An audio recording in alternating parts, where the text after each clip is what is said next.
Bueno, continuamos por favor.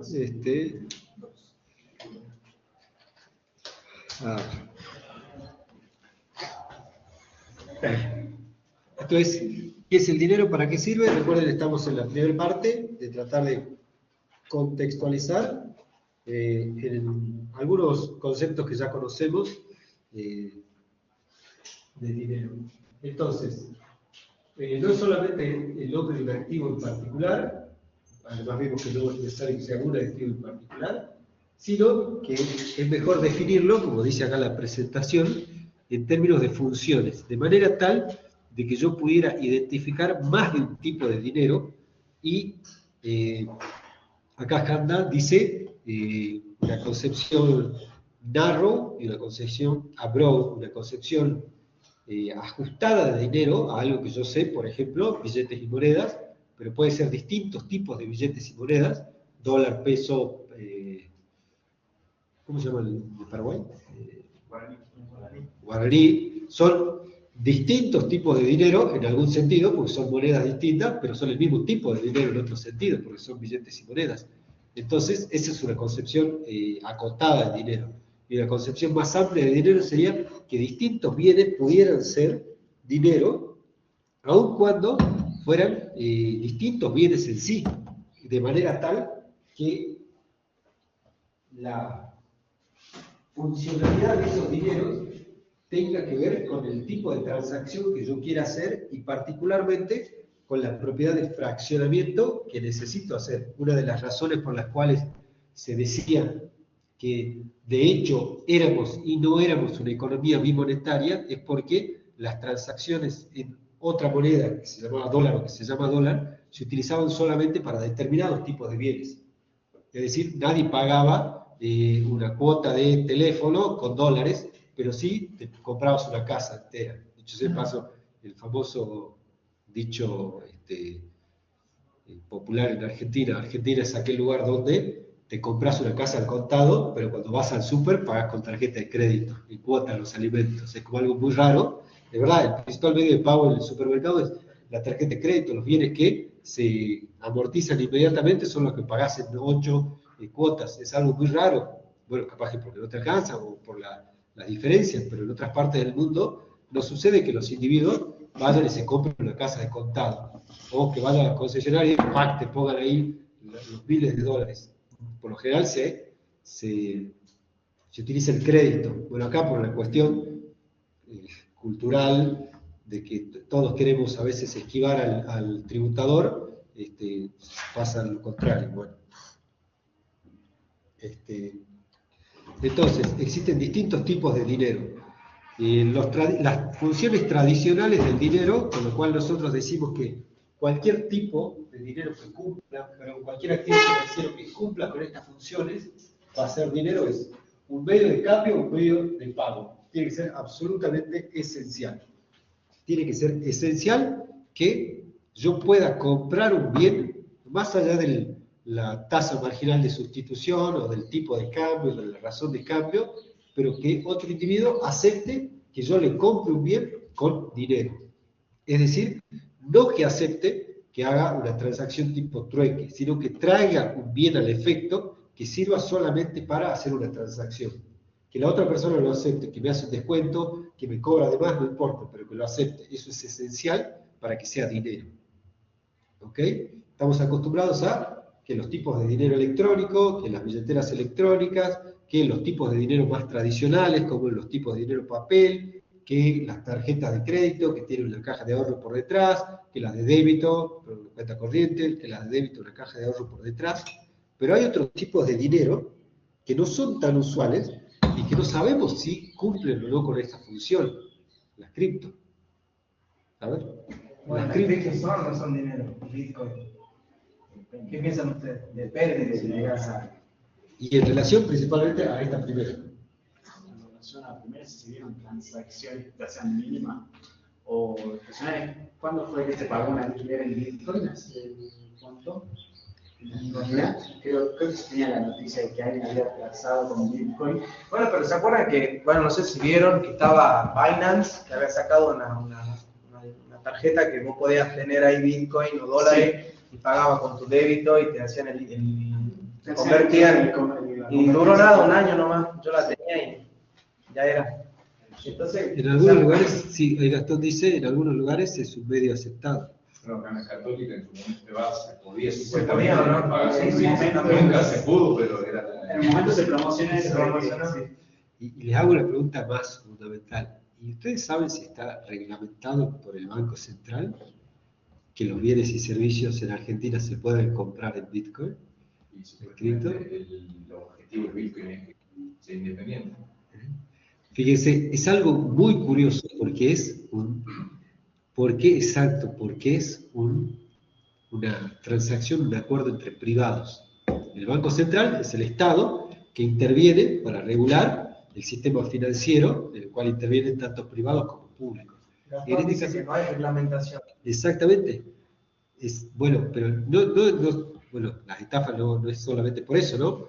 Porque también con cuestiones reglamentadas hay estafas, con las tarjetas de crédito hay un montón de estafas. Sino, a lo que voy es que, de la misma manera que el ejemplo de Mercado Pago, de la misma manera que el ejemplo de que comprábamos dólares, nosotros estamos imponiendo, y algunas instituciones también, que se utilicen Bitcoin o algún tipo de cripto para poder comprar bienes y servicios. Ojo, que también puede ser que no, que los individuos se den cuenta de que, che, ¿sabes qué? No es bueno esto, entonces no se va a hacer. Pero supongamos que la universidad, que los bienes en general, que me puede ir a comprar un PBT acá y pague con cripto para la propiedad de fraccionalidad de la moneda, que si se comienza a hacer común, en algún momento el regulador va a tener que decir, bueno, ya está, la gente está transaccionando en cripto, hay que reglamentar este tipo de monedas.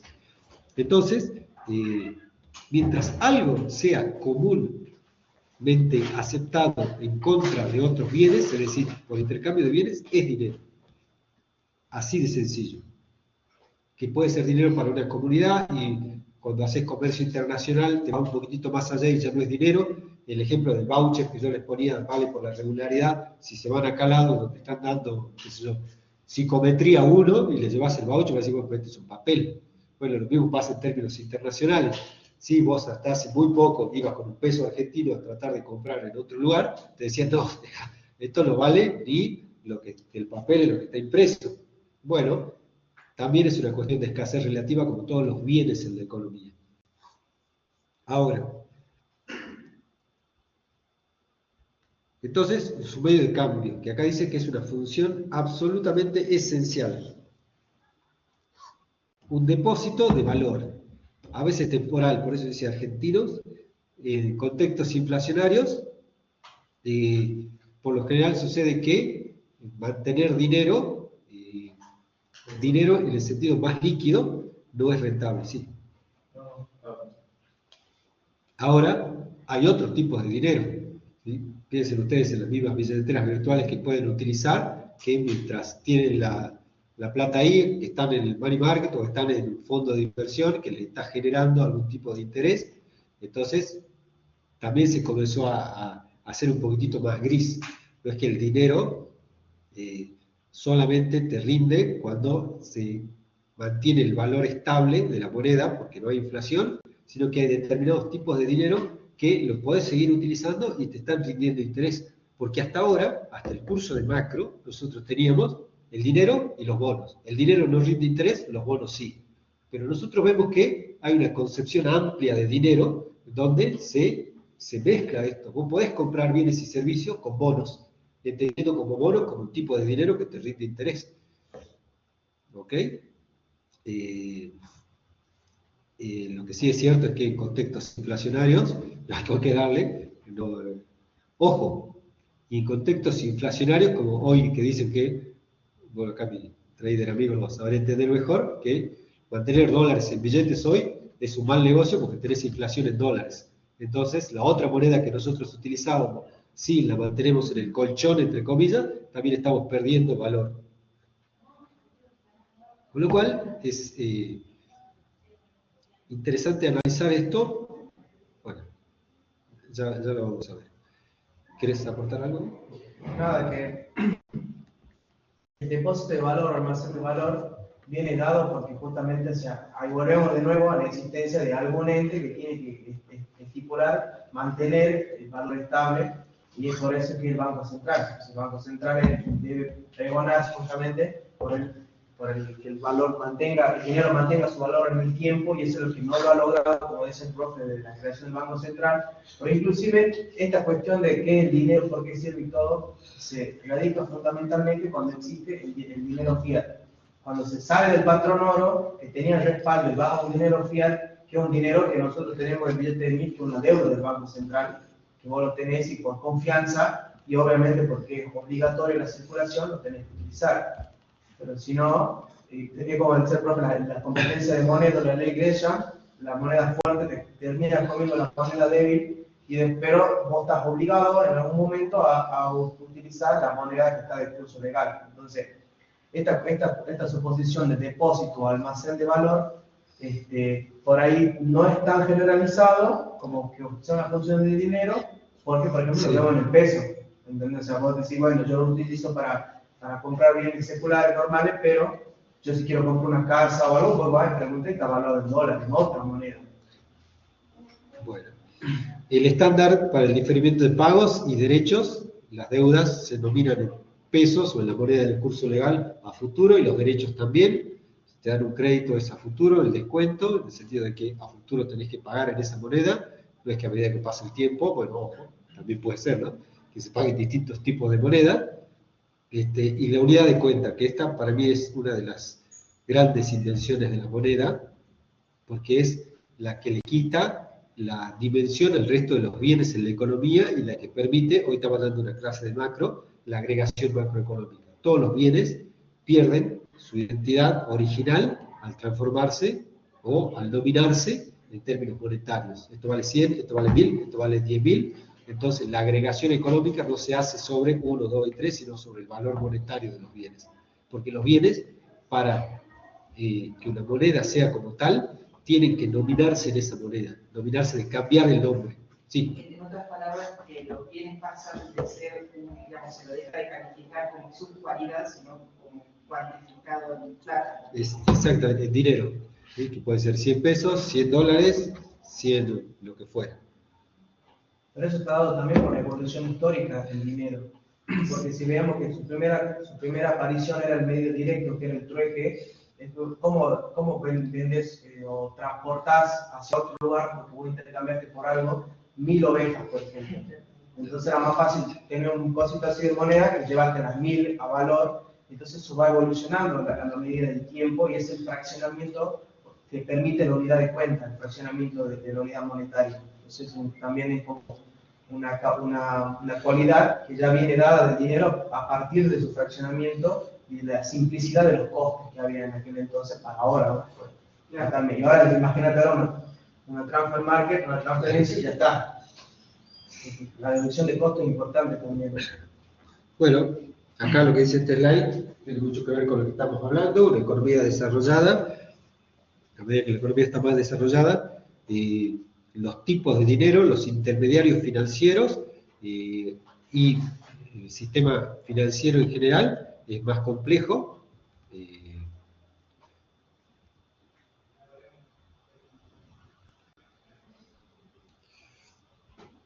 Y veamos un poquitito de historia. Y sobre esto también les recomiendo el libro de Handa, que tiene una gran parte sobre historia, o directamente pregúntenle a su chat, o se van a algún libro de macro en general, el libro de Larraín y Sachs, el libro de José de Gregorio, son libros que a mí me gustan mucho sobre esta parte. Pero bueno, como yo no soy historiador, solamente vamos a enunciar algunos aspectos acerca de la moneda, de cómo se fue convirtiendo. Fíjense, históricamente, cuando hablamos de dinero, nos referimos a una cantidad de dinero en la economía y en la suma de distintos ítems que sirven como medio de pago en la economía. Y acá existe una controversia si tenemos el concepto narrow, el concepto estrecho de dinero, o si incluimos lo que se conocen como los sustitutos cercanos, el concepto más amplio, o lo que se llaman los cuasi dinero, o cuasi dineros, como medios de pago.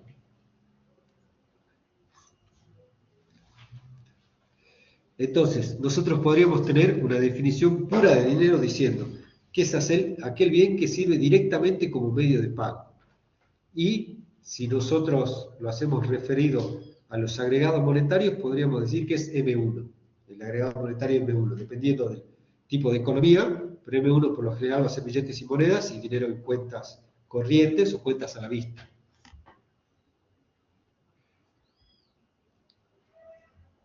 Y de allí podríamos comenzar a ampliar un poquitito la definición de lo que es dinero. O sea, a los otros agregados. M2 que incluía lo anterior, y los cheques, M3 que incluía lo anterior, y así sucesivamente, para tener distintos agregados monetarios. Este está un poquitito desactualizado. Gustavo, vos me vas a decir si está bien. No, pero debe ser. M1 comprende el total de billetes y monedas.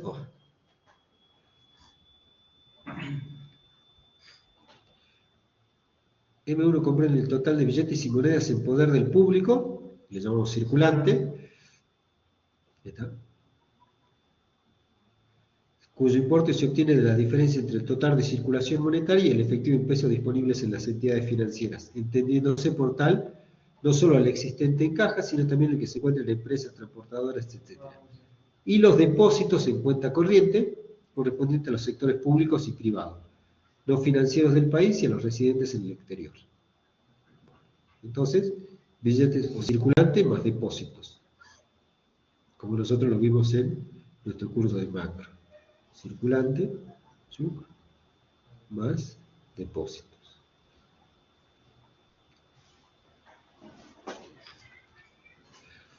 Y M2, a partir de M1 se le agregan los depósitos en cajas de ahorro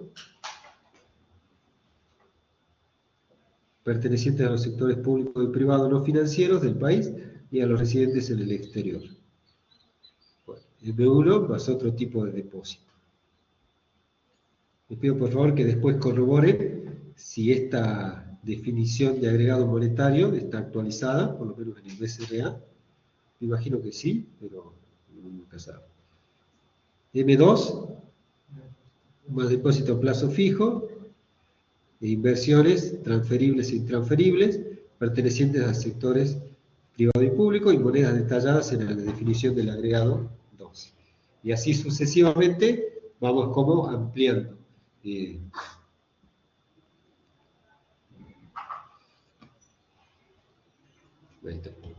Bueno, eso es lo que tiene que hacer. M1, M2, M3, agregados bimonetarios. M0 o B o H se llama el High Power Money, la base monetaria o el dinero de alta potencia, los billetes y monedas y las cuasi monedas. Y esa definición que tienen en pantalla, que depende mucho del tipo de economía en la que estemos trabajando, ¿no? La economía chilena, que es mucho más desarrollada, va a tener otro tipo. Nosotros como que ahora se nos está haciendo un lío, o va a ser un lindo lío cuando tratemos de medir la base monetaria y algo que se llama base monetaria amplia. No sé si escucharon sobre eso.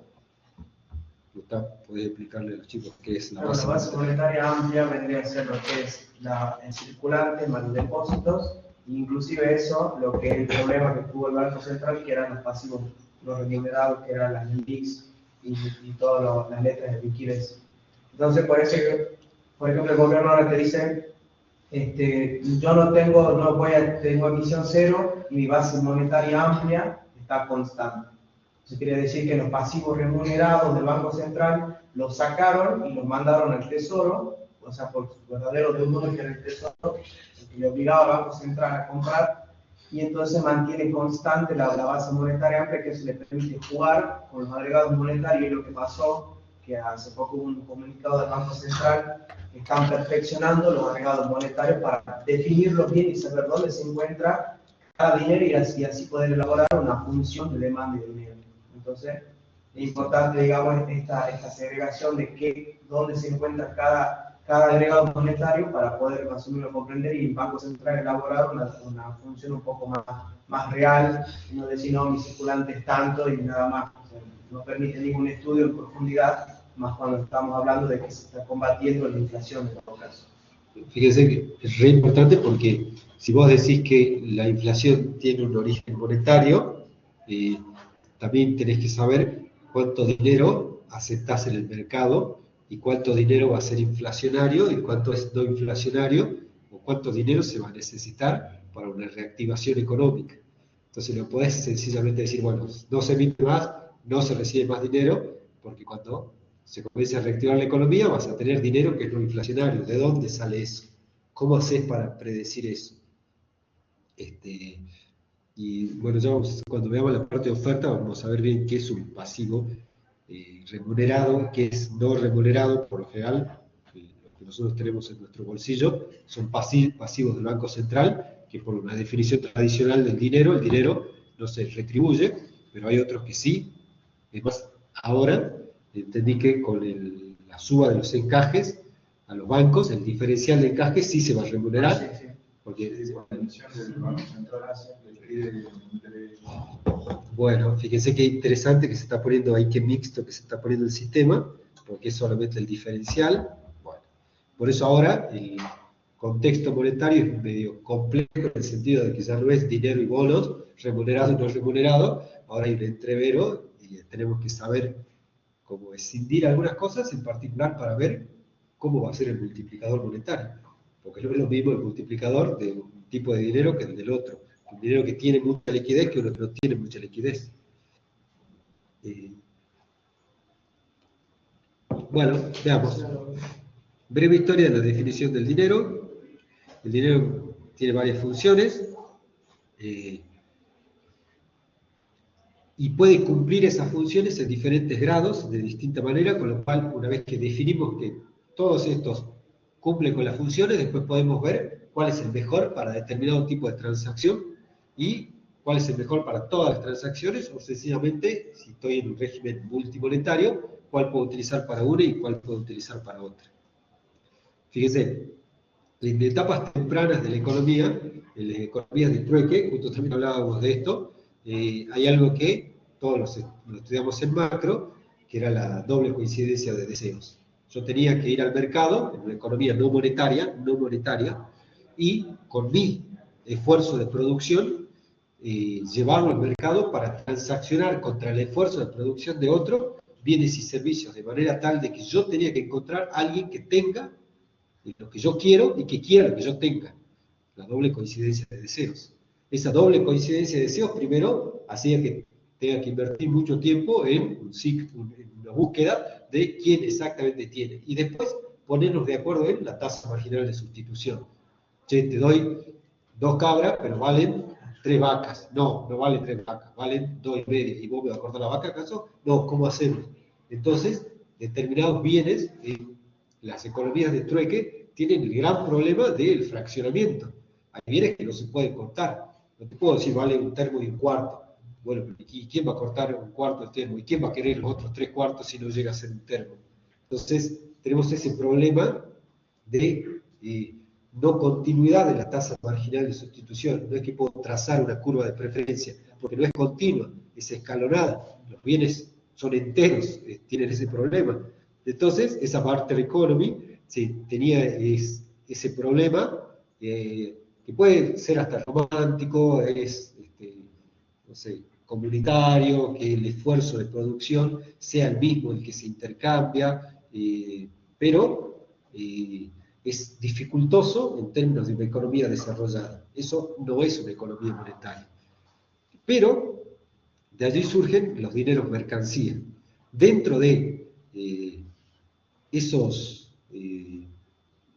vos en la editorial hablabas de la sal, por ejemplo, dentro de esos experimentos de intercambio se comienzan a identificar bienes que son más preciados por los individuos respecto de otros bienes. Tenían determinadas propiedades intrínsecas en aquel momento.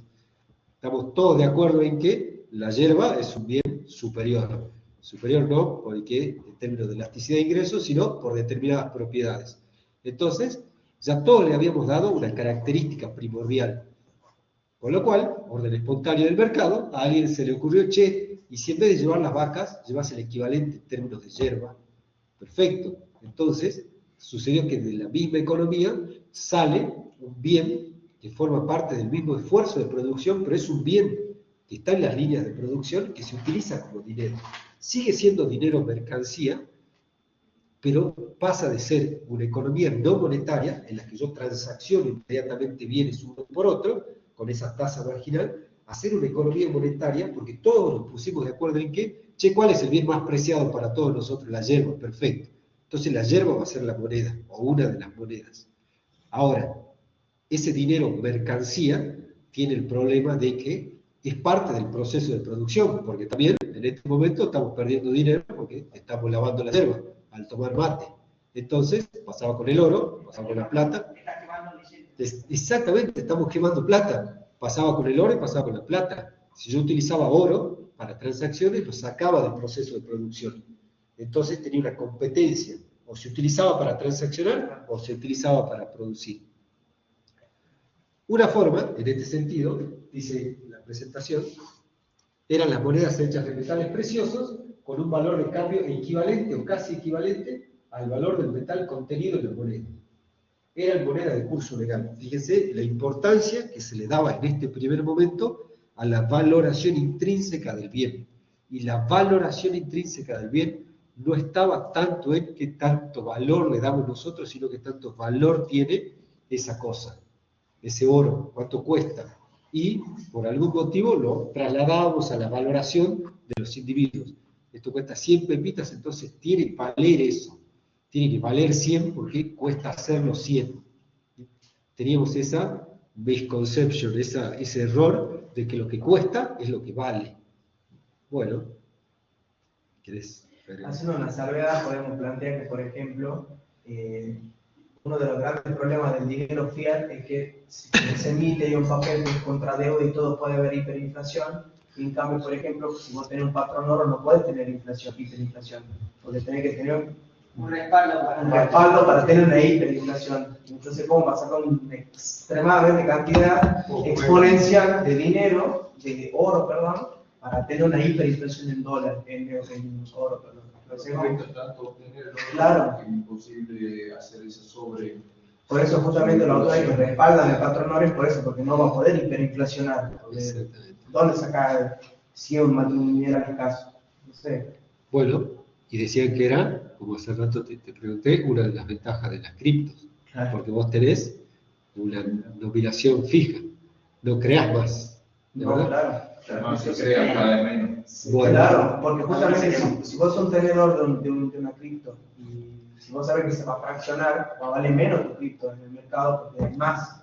Entonces, también la comunidad cripto está en contra de que se emita más cripto, porque entonces ahí va a perder valor ya se la apoya como una moneda fiat, digamos. Ahí hay más emisión contra lo que no hay.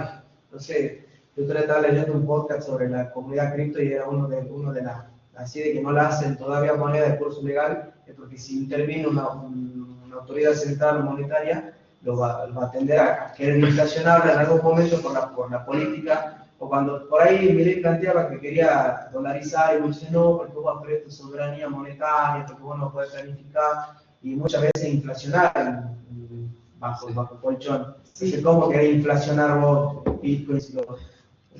Entonces es una cuestión. Teóricamente los Bitcoin están instalados en su código, o sea, en el propio sistema, no puede haber más de 21 millones. Claro, estaba más o menos por ahí estaba, claro, por ahí estaba en el tope, digamos, ¿entendés? Y si había como comentarios así, yo me puedo salir un poco más profundo de eso, de qué pasa si alguien quiere, si hacemos más porque hay muchos comunes que no saben.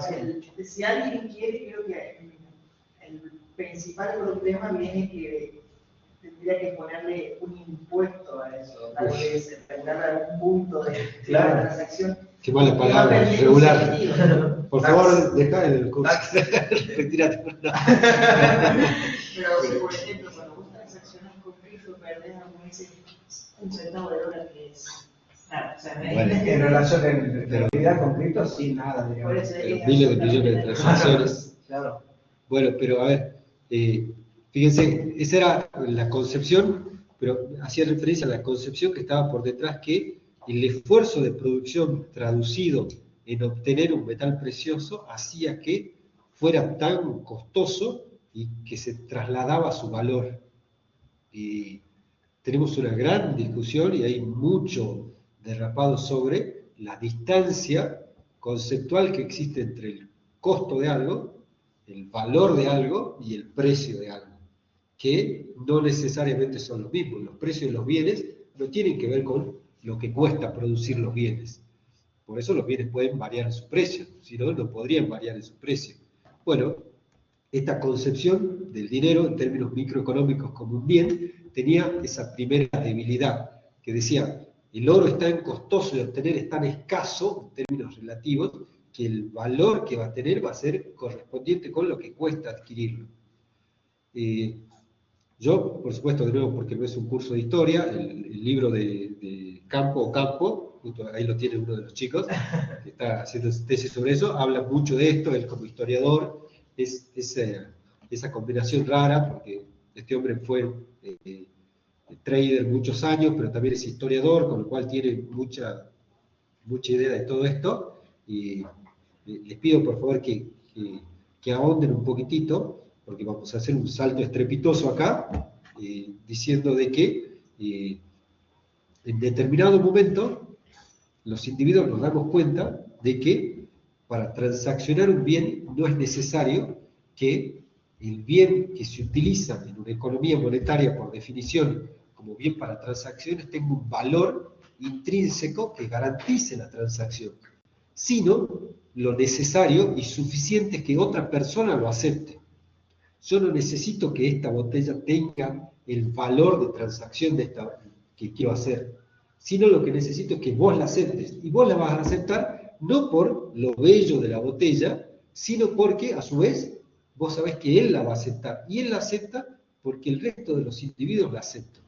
Y es ahí cuando el valor intrínseco de la moneda y los dineros mercancía comienzan a quebrarse, porque los individuos dejan de requerir para hacer transacciones que la moneda que utilizan tenga el mismo valor que la nominación de la moneda. De nuevo, pensemos, un billete de 1.000 pesos no cuesta 1.000 pesos hacerlo, tiene un valor de 1.000 pesos porque el resto de los individuos lo aceptan como 1.000 pesos. El día de mañana, cuando alguien no lo acepte, como cualquier bono, y diga, no, esto no es paridad, no vale 1.000 y voy a tener que aceptar las condiciones. Entonces, es ahí como cuando se comienza a quebrar esta primera idea rudimentaria, que por supuesto tiene que transcurrir y madurar la sociedad para eso, y comienzan a surgir otros dineros que no requerían esa valoración propia de los bienes. Y hay una explicación que no sé si es verdad, pero a este momento es más un mito, pero que tiene mucho que ver con el surgimiento de la institución financiera, de un intermediario financiero por excelencia, que es el banco, que creo que está en el libro de Francisco Mochón y Víctor Becker. En realidad creo que está en el libro de Francisco Mochón, acerca del surgimiento de los bancos como intermediarios financieros. Pero creo que lo cuenta como una historia ideal o para ver cómo funcionaba la economía. La pasamos a reproducir. Como está siendo grabada, por eso quiero que quede claro que no sé si es verdad, pero es muy pintoresca. Cuando los individuos comienzan a utilizar transacciones económicas basadas en el valor intrínseco de la moneda, sucede que determinadas monedas, en particular aquellas vinculadas o que eran metales preciosos, no solamente eran sujetas de transacciones, sino también sujetas de delito. Es decir, si yo sabía que vos ibas con oro a comprar bienes y servicios, te podía hacer una emboscada y te quitaba el oro. Entonces, por eso esta es la parte, ¿cómo se dice? Pintoresca, bueno, que a un individuo, los empresarios son así, si el empresario le generase el contexto, tiene el animal spirit de generar negocio, se le ocurrió decir, dado que yo soy una persona con un buen nombre en la comunidad, bueno, ahorita Gustavo es una persona con un buen nombre en la comunidad, lo que podemos hacer es que vos lleves tu dinero mercancía, tu dinero con alto valor, y lo dejes en lo de Gustavo, y le digas al resto que vas a transaccionar, pero que al dinero lo tiene Gustavo. Cuando vos digas el dinero lo tiene Gustavo, listo, palabra santa. ¿Y qué hizo Gustavo? En ese sentido, el lerdo del perezoso dijo, es más, yo te puedo firmar un pagaré diciendo que tu dinero está acá. Entonces, abrió la chequera de pagaré y comenzó a decir, bueno, esto vale por $1.000 millones en onzas de oro. Y me lo das, y yo fui al mercado a tratar de comprar un bien y me encontré contra el requerimiento del fraccionamiento. Pará, pero ¿cómo me vas a venir con un pagaré de 1.000? Entonces volví a Gustavo y le dije, che Gustavo, en vez de uno de 1.000, ¿me podés hacer 1.000 de 100?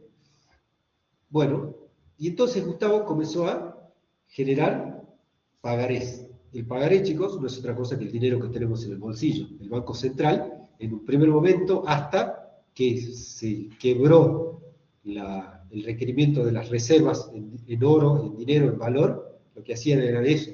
Tenían dinero, tenían el respaldo y emitían pagarés, que es el dinero que tenemos nosotros. Gustavo comienza a emitir pagarés y yo voy y le doy a Máximo, y Máximo resulta que en vez de ir a pedir su parte de oro a Gustavo, lo que hace es, va y le compra a él con ese pagaré. Y como él ve que dice Gustavo, lo acepta. Pero tampoco va a pedir su parte de oro a Gustavo. ¿Por qué? Porque una de las definiciones en la economía monetaria es que los individuos utilizan el dinero para transaccionar bienes y servicios, no para tener más dinero. Eso lo vamos a ver, esto se llama el individuo avaro. No, el individuo que nosotros estudiamos microeconómico es el que posterga intertemporalmente su consumo o adecúa intertemporalmente su consumo. Entonces comenzó a existir una rueda en la economía donde los individuos se pasaban los pagarés contra bienes y servicios que estaban respaldados, el respaldo en oro. ¿Pero qué pasó? Gustavo se dio cuenta de que nadie iba a pedirle el dinero. Entonces, ahí es cuando, según mi parecer, viene el invento de la historia, que luego del lavarropas es el invento de la historia, que se llama el sistema de reserva fraccionaria. Gustavo se da cuenta de que puede emitir más pagarés de los equivalentes a lo que tiene en resguardo de oro. ¿Por qué? Porque la gente no va a pedir el oro, porque a la gente no le interesa el oro que él tiene guardado, sino le interesa que otros individuos acepten. Entonces, yo que fui e hice la creación primaria de dinero, la expansión de base monetaria, sería moderna, me enfrento ahora a Gustavo, que comienza a pensar como el origen de los bancos comerciales. Los bancos comerciales crean dinero de manera secundaria a partir del sistema de reserva fraccionaria, diciendo, en lugar de 1.000, yo puedo emitir 10.000. ¿Por qué? Porque en realidad solamente el 10% de la gente viene a pedir el oro. La diferencia va a ser mi valor agregado en la economía. Y así es como, pero en esta pintoresca historia, es como surge el sistema de reserva fraccionaria. Además, Mochón dice que Gustavo estaba en la plaza sentado en un banco y por eso se llaman bancos, pero bueno, también incomprobable, ¿no? Y así es como ese dinero de que estaba respaldado comienza a estar respaldado, pero fraccionariamente respaldado. Si hoy íbamos los 10.000 a pedirle a Gustavo decía, che, pará, pero yo tengo 1.000.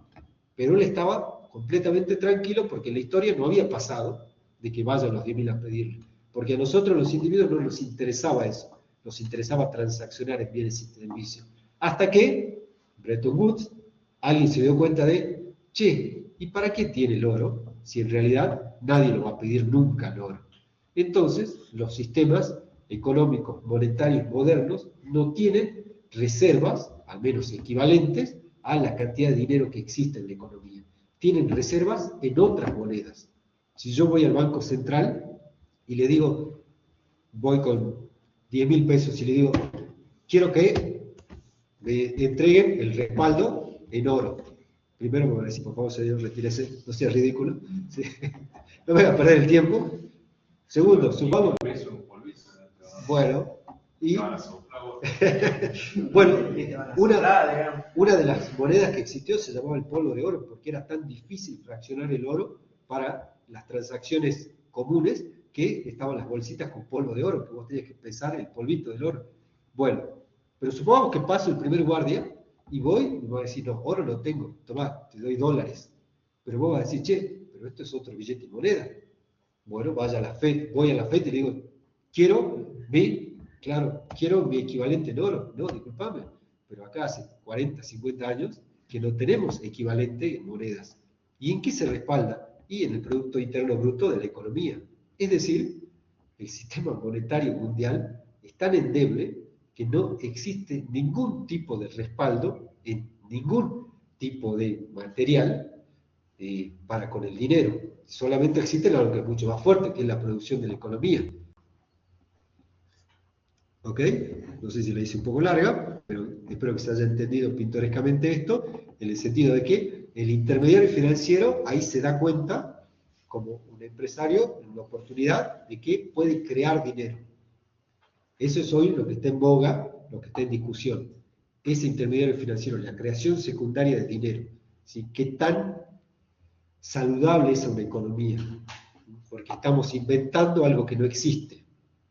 Es como un maná que cae del cielo. Y nosotros vamos a ver en nuestro curso de monetaria que en el corto plazo puede resultar, pero en el mediano plazo no se inventa la riqueza. Bueno. Y con esto vamos a... Bueno, con esta primera slide vamos a ir terminando y les pido por favor que en la plataforma vean el primer video y el segundo video que yo hice. El segundo video habla específicamente de los intermediarios financieros. Y fíjense, un banco comercial es una institución cuyas operaciones habituales son las de conceder préstamos y recibir créditos del público. Algo que es tan tradicional, como hace rato Gastón mismo lo decía, en Argentina no era lo habitual para los bancos comerciales. Los bancos comerciales durante muchos años hicieron dinero prestándole al Estado. ¿Por qué? Porque nadie más le quería prestar. ¿Y por qué? Porque el Estado lo obligaba a prestarlo, a que le preste. Palabras a resaltar que caracterizan un banco de otro tipo de intermediarios o instituciones. No todos son bancos habituales y ofrecen tanto depósitos como préstamos. Pero acá se nos quemaron los libros con los bancos digitales, con un Brubank, que es un banco que no tiene una existencia física, que no está todavía autorizado por el Banco Central, pero que nosotros hasta hace muy poco era muy fácil definir un banco comercial. Un banco comercial de un intermediario financiero tradicional, de una cueva, de un prestamista, era que podía recibir depósitos y dar préstamos. Y el spread era el valor agregado, y el spread era lo que contaba como ganancia. En cambio, un prestamista no podía recibir depósitos, solamente daba préstamos. Era recontra sencillo de distinguir. Pero resulta que Mercado Pago, donde vos en realidad tenés tu dinero, que es una concepción amplia de dinero, donde sí se está pagando intereses, entonces sí es un tipo de depósito, pero a su vez sí podés recibir un préstamo. Está Brubank, que no está autorizado, pero es un banco, y a su vez vos podés depositar en un banco que no está legalmente, físicamente, en Argentina.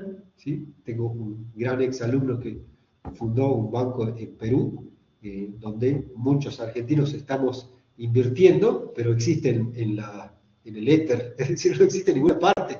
Entonces, ¿cómo ahí es un banco comercial? A ver, ¿qué me decís? O sea, yo creo que Argentina es tan particular, pero tan particular, que inclusive ahora Mercado Pago, que ahora dice que va a ser un banco, que anunciaron que va a poner un banco, que quiere competir porque las tasas, porque le decían que Mercado Pago tenía más tasas que otros. Lo que pasa es que yo creo que toda esta evolución constante de tiempo que hubo en este proceso histórico, que el dinero, de cómo las grandes crisis, los ciclos económicos, cómo los bancos, cómo se les criticó a los bancos en la crisis del 20 y todas estas cuestiones, mayormente se llega hay conclusiones muy abiertas todavía de que cualquiera puede hacer el banco si así lo desea, Sí. y solamente necesita que te garantize que te va a devolver un depósito o te va a otorgar un crédito. y puede ser contra cualquier cosa, o sea, la contrapartida puede ser, no sé, empeñar mi celular y puedo funcionar de banco. Entonces, por ahí como este último tiempo se vio mucho que como los bancos no laburaban de banco, se dice en otras palabras que nadie prestaba al Banco Central, entonces cualquiera tenía un fondo importante de capital y lo metía para trabajar en el ELIX o en el BAX, y ya era un banco porque hacías de pequeños movimientos porque las tasas eran altísimas.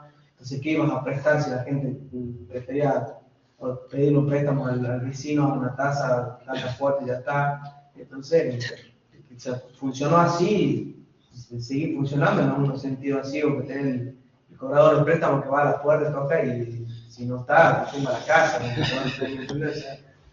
Entonces, por ahí es importante que esa versión que hice el profe del video que está, que explica bien lo que es la parte del intermediario financiero, y también inclusive también tenéis que otorgarle las palabras de intermediario financiero al otorgador de seguros también. Claro, exactamente. Entonces, Bueno. Cuando se calcula, por ejemplo, intervención financiera, entra lo que es el prestador de seguro.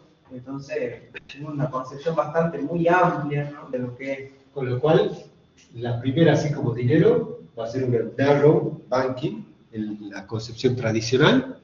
El banco comercial para nosotros es el que recibe depósitos y brinda préstamos, y vive de eso. Caso contrario, va a ser un intermediario financiero. Una concepción más amplia va a ser lo que estamos viviendo en este momento, que no podemos separarlo así en grupos inmediatamente. Y nos vamos con esta cita de Merton, Robert: un sistema financiero perfectamente desarrollado que funcione fluidamente facilita la asignación eficiente del consumo de los solares a lo largo de su vida y la asignación eficiente de capital físico a sus usos más productivos en el sector empresarial. Lo que hace un banco, en términos actuariales, no te presta plata. Lo que hace un intermediario financiero, en términos actuariales, no te presta plata, sino hace que vos te prestes plata en tu voz del futuro. Cuando uno va a pedir un préstamo a un banco, te sientan, te miran el perfil, tienen un perfil asociado, característico, y te dicen, bueno, vos de acá, en los próximos 30 años, vas a, descontado, ganar, no sé, $300.000. Bueno, entonces yo te puedo prestar $200.000. ¿Por qué? Porque te estoy haciendo que vos mismo te prestes a vos mismo del futuro. Del futuro te prestes al pasado. Por eso es que es una asignación eficiente. Porque sos vos el que con tu sendero de consumo y de ingreso estás dando información para decir cuánto te podrías prestar vos mismo. Con lo cual, cuando vayan a pedir un préstamo, tienen que ir con la mejor performance financiera, es decir, en el mejor momento de ustedes, en el mejor momento, cuando casi no necesiten un préstamo, ese es el momento para ir a pedir un préstamo.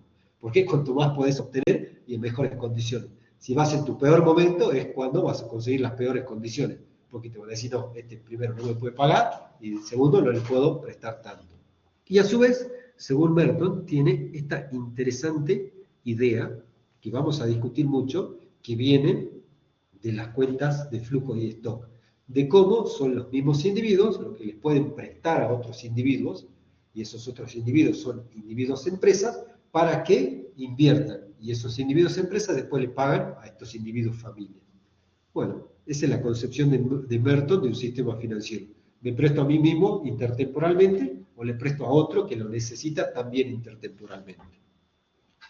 Bueno, hasta acá llegamos hoy. Les pido por favor que revisen la plataforma, vayan leyendo un poquitito de historia del dinero.